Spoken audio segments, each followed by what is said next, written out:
Good day, ladies and gentlemen. Happy Friday to you all. It is great to see you. Hey, Christian and Kathy. Hey, John. Andrew says, good morning. I haven't been able to catch the live shows, but I and my wife listen to the previous day's study every morning. It's been good. It feels like I'm learning Matthew for the first time. Well, that's great to hear. This is what isn't what we're going to talk about today, but one of the questions I've been asked many times over the last couple of decades is from fathers and husbands saying, I think I'm supposed to lead my wife, in study and so on. How do I do that? And one of the things I've always recommended is if you are sitting under good teaching by your elders, let them do the heavy lifting of teaching, and then you and your family discuss it. Like I would often recommend, if you know what your elders are going to be teaching, then read ahead, study the text for yourself, listen to the teacher express his thoughts, and then you go back and revisit it. And, maybe you'll find you disagree on some areas. That's fine. Maybe you'll find some insights from him that you didn't see before and all that, and use that. So let those who are gifted in teaching sort of do the lion's share of the work there, and yet you can bring it to your family and have great discussions, and it teaches your children to be active listeners and on and on. So anyway, I'm glad to hear you're doing that, Andrew, and I think that's a great practice for all of us to do. All right, well, that's not what we're talking about today. It's Freeform Friday, and it's been so long since we've talked about Elon Musk. I had to get back to it. I don't see Sana on here this morning. I'm sure she'll catch up and she'll make fun of me or something. There's just so many things going on right now technologically. And like the other night in our partners meeting, Darren was talking about his Tesla, and I was asking him questions about it. I haven't had the opportunity to ride in a full self-driving Tesla, a current rendition of that. I rode with a friend who had an old version, one of the, I don't know, it's been a couple of years, I think. But everything I'm seeing indicates we are so close to this being very popular. And Darren made the comment that if everyone had a Tesla, if that's all we rode in were Teslas using full self-driving, there'd be no accidents. And the data is backing that up, that it is far safer than any human driver. Now, it's a machine, it's a computer. Are there going to be errors along the way? I'm sure, but apparently relatively small. So anyway, that gets me excited. I'm looking forward to seeing how this all plays out. But what I was just thinking about heading into today was I'm part of a group of men that there's just a lot of business running going on. My son is heading into his third year of his startup business, a lawn care business. And I don't know if I shared this with you. They also this summer built a coffee truck. Do y'all have food trucks? Are those a thing everywhere? I can't remember.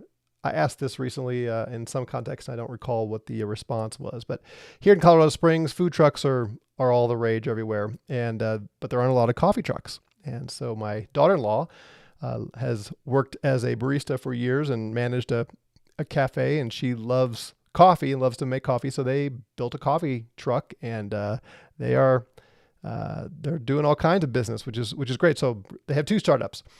My son-in-law just started his handyman business. My other daughter has an American Sign Language business, and other guys in our group, our fellowship group, are business owners. So it's just all around me. It's how I started 30 years ago before I entered the ministry and so on. And actually running a large church is very much like running a business.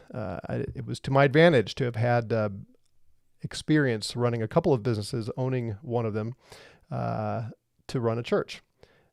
Christian says, yes, they're everywhere. Amy says, lots of food trucks in Texas. Okay, that doesn't surprise me that they're kind of everywhere. So anyway, so we were talking about business recently, as we talk all the time about business.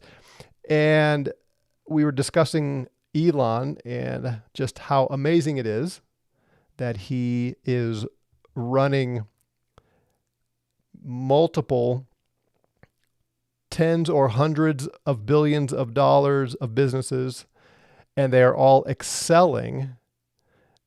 And you think there are lots of CEOs who are just a fraction as successful. That's not really a real statement, but you know what I mean. Whose success is just a fraction of what Elon's is in any one company, much less having all of the success in all the companies. It's just astounding. And I think probably it's partially because Elon is a unique talent, and partially because so many of our business owners and executive types and business administrations are just inefficient, and bureaucracy takes over, and on and on and on. How is Elon so successful at this? Well, one of the reasons, not the only one, but one of the reasons is he apparently is really good, like exceptionally good, at diagnosing the immediate, most important problem in any of his businesses, and then he just goes all in to fix that problem. I think it was my son made this comment as we were talking about this, that he's, the great problem solver. And my son made the comment that that's what business is solving problems. Obviously that's an oversimplification, and that's not quite true. But if you have ever led anything where you're trying to accomplish a mission, if you can identify problems that are keeping you from accomplishing your mission, if you can identify the most important and immediate problems and fix them, then your organization or your pursuit is probably going to be successful. And Elon is a master at that. And if you read his biographies or listen to podcasts on him, like at Tesla, he will walk through the factories. He has, I think the engineers and the design team, engineers actually have a higher rank than the design team, which is unusual, but makes perfect sense to me. And they're all right there within, yelling distance kind of thing. And he will walk right up to the place on the assembly line because he knows this is slowing the whole thing down right now. This is the key thing. And he will bring the engineer over, the designer over, and say, what's the problem? And it better be fixed immediately. And he'll usually solve the problem. You figure out what needs to be done, that kind of thing. Which I think, so now that roadblock, that weak link in the chain is no longer the weak link. So everything can move along and then identify something else. So I was thinking about, what if we ran our lives that way? I think one of the reasons Elon resonates with me is I think like he does. Not when it comes to physics and science. Don't get me wrong. That's not my forte. But in terms of accomplishing something, he and I think alike. Like I've done this for as long as I can remember. If there's something I'm trying to accomplish and I'm having trouble doing it, I zone in on what's the biggest thing keeping me from this, and how do I fix that kind of thing. And I was just thinking, what if we took that approach with all of life? For example, I was meeting with a couple recently, a young couple with a couple of young kids, and they are in a small living space. It's all they can afford at this time. And with a couple of young kids and they want to have more, it's going to get pretty crazy in that small space. And so, and they have other desires and dreams and so on. So we were talking through, how do they improve upon their position? They have a mission. They'd like to have a larger house for more children. and a yard and that kind of thing. So that's sort of their goal, their mission, their objective. So how do they get there? What is their biggest problem? So I first had them show me their budget, and I'm not sure it could get any leaner. And they pay and they live life. They're very, very frugal. They don't have any debt, and they just don't spend money on things. So that's not their biggest problem. Now, for some people, that may be the immediate problem that needs to be addressed. Is they're just spending money wildly. And I think we can overcook that, by the way. I saw something on X earlier this week where somebody was talking about, all the subscription services that people typically have and all the expenditures on this and that and, Starbucks or whatever. And there is something to that depending on a variety of factors.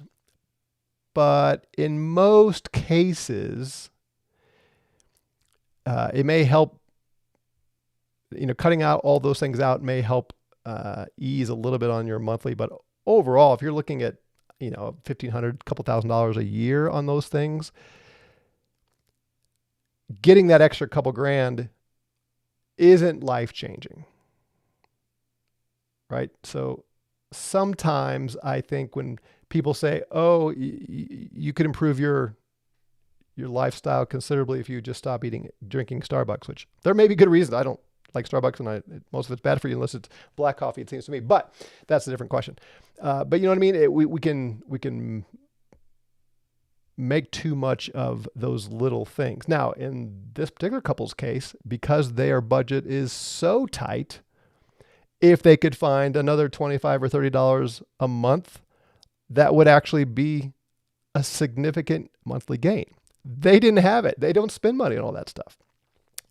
So then we switched to income. Said, okay, the only way you're going to reach your goal is you have to increase income significantly. So we talked about how could they do that. And, one idea is the wife, does she have some skill that she wants to, she's a stay-at-home mom. She wants to stay that way. But is there something she can do at home for not too many hours a week that can bring income? So we talked through that. And then we talked for him, okay, what skills does he have that he can start his own business or get another job or something to increase income? Because for them to reach their goal, that really is the immediate problem. They need to generate more income.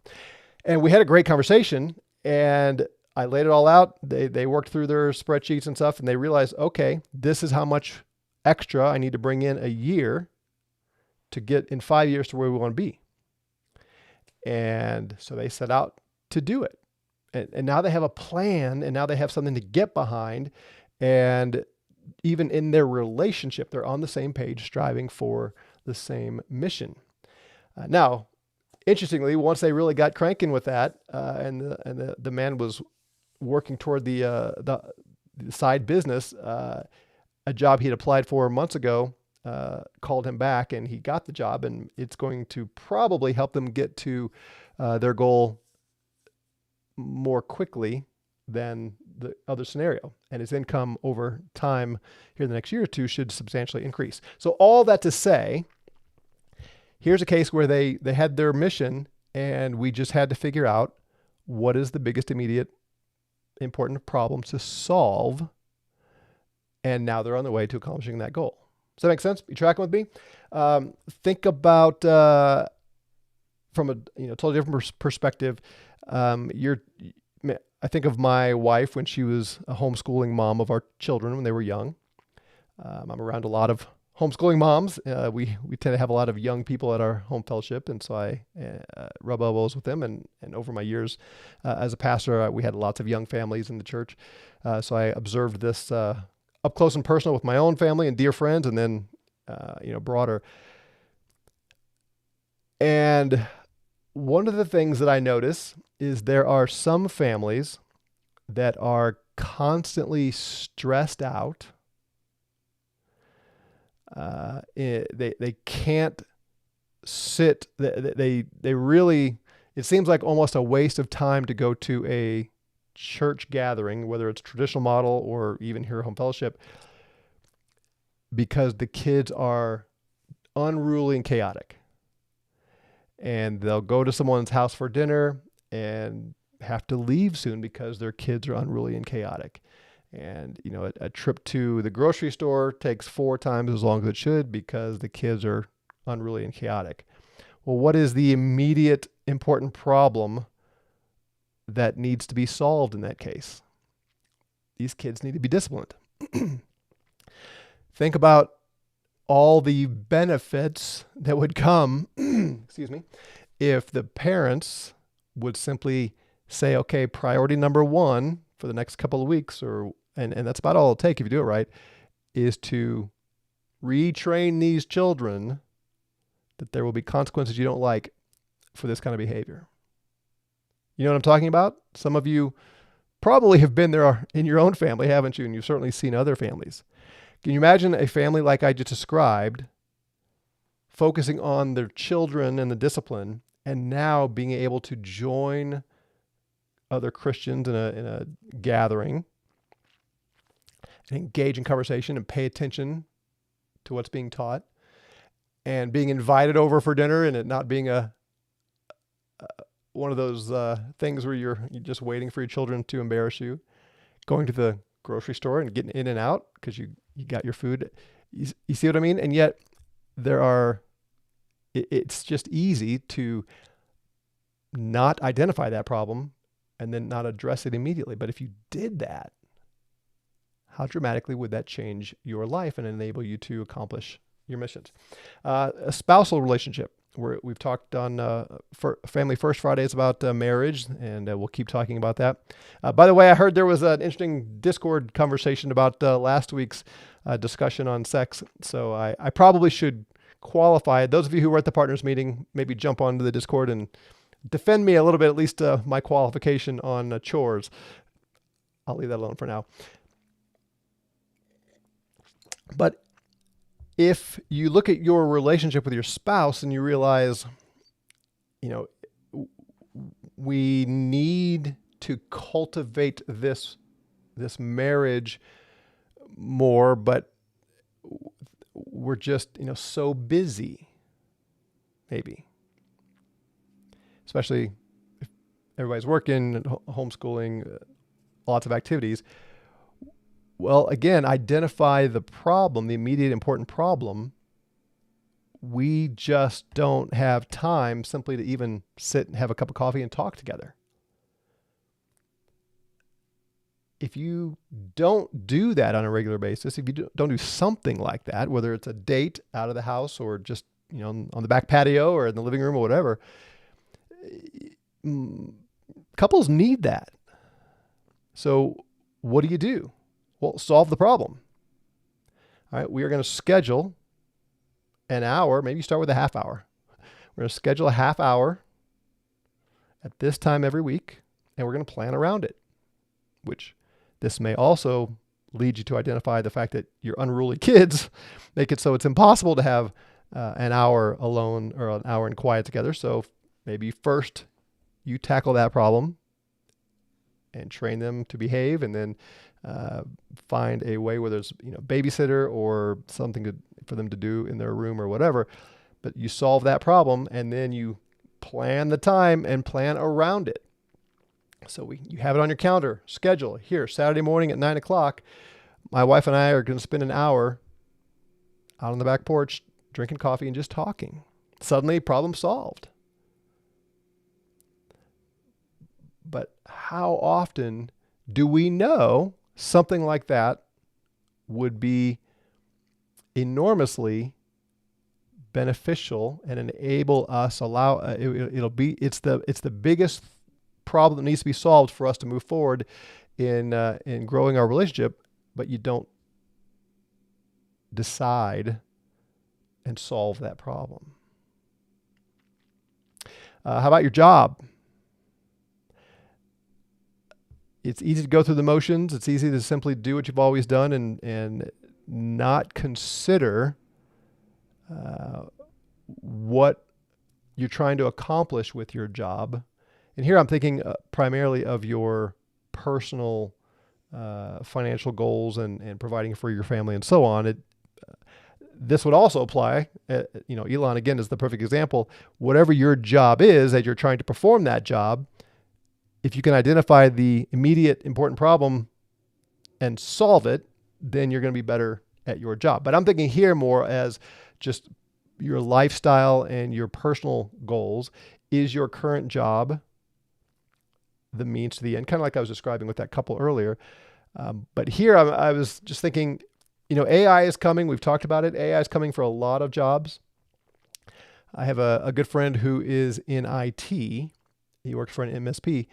And in his observation, the vast majority of those in the tech industry do not appreciate it. They don't understand what's coming with AI. And his company, thanks in large part to his awareness and contribution, they are setting out to be no longer simply a help desk and a resource for those with tech problems, which is what they have been since their founding, as I understand it. But now they are running full steam ahead into AI to help other businesses and other IT companies who are behind the curve already, helping them solve problems to incorporate it into what they're doing. And it's amazing as he describes what AI is doing. They'll get these tickets, and in 15 seconds, the customer gets a response email saying done. Things that used to take, I forget what he said, something like 16 hours or whatever, and it's done in 15 seconds. It's coming for lots of jobs. If you are in the type of career where AI could easily replace you, the time is now to begin finding what you're going to do to pay your bills before that happens. So this is not an immediate important problem. It's a quadrant 2, if you remember our Covey discussion situation, but it may be more immediate than you realize. So maybe I should keep it there. What am I going to do? If you have skills such as welding, plumbing, construction, handyman, that kind of thing, maybe you look into what it would take. And now and you set out and say, yeah, okay, I'm gonna do this. Okay, what's the most important immediate problem that you need to solve in order to do that? But you don't want to wait until you're laid off to think this through. I saw that Verizon is laying off, was it 20,000 now, people, and all the big tech companies are laying off people, and most of it is attributed to AI. Some are arguing that it's more immigration and visas and all that, and who knows. But it seems reasonable to me that a lot of it is because of AI, and we know there will be more. So I think all of us should do some searching and evaluating and thinking through, and maybe that means your immediate important problem is you don't really understand AI at all, and you need to learn enough about it to determine whether or not your job is a threat, and if you should be preparing and getting education or experience or something in something else. Otherwise, you could find yourself with an immediate important problem that you don't have an easy solution to. And he says, can you give any examples of how you have applied this principle in your current ministry context, specifically the home fellowship? That's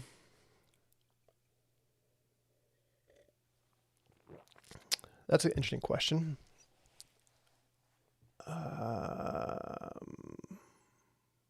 Okay. So our our ladies get together on well, they have gotten for the last several years. They've gotten together on Thursday nights, and the guys get together Thursday nights. Um, and for the gals, lately it has kind of waned. The enthusiasm has waned for a variety of reasons, and the question that was being asked is, why aren't gals making as much making this as much a priority as they used to, and what can be done about it, and so on. Well, we had lots of life stage change. We had several couples that went from 0 kids to a child, and think about how that impacts everything, right? It's easy to make time every week to get together with friends when you're single or married with no children, but children change everything. And so there's a lot of that, and then some other factors. And then there also, it became obvious that there was some differences and uncertainty of what really they wanted to gather for. So one of my daughters came and we talked through this recently, and they did a women's retreat. Just all the gals got away for the weekend and brainstormed. If any of you have been around a while, if you remember the 6 thinking hats that I went through, I don't know, it's probably been a year or so ago. It's a great resource. It's still, in my opinion, the best way to brainstorm or to run any meeting where you're trying to make a decision. So you might want to look that up. I should have thought about it. I didn't link it, but if you go through their Freeform Fridays and search thinking hats, I bet it'll come up. Anyway, so they used the 6 thinking hats to talk through this, and realized the problem was, the immediate important problem was, because of the variety of life and family situations, setting a particular night every week to meet just wasn't going to work. So they said, okay. And then they also identified the problem of, are we clear on what we're trying to accomplish? So they had a great discussion about it and came home with raving enthusiasm for how they're going to approach this. It's not going to be an evening. It's going to be, each woman is going to be responsible to reach out to another. They're going to meet one-on-one or one-on-two kind of thing. And then maybe once a month, gather somewhere. But I won't go into all the details. But the bottom line is they identified the main problem. They were pursuing fellowship together as women. And I guess the 2 problems: what exactly are we trying to do, and how do we best do it? And they solved those problems, and now they're getting after it, and everyone's excited about it. So there's one example. Trying to think. I mean, we don't. We don't have a lot of problems. I'm trying to think if there is another example. Yeah, nothing's coming to mind because we things are running pretty smoothly.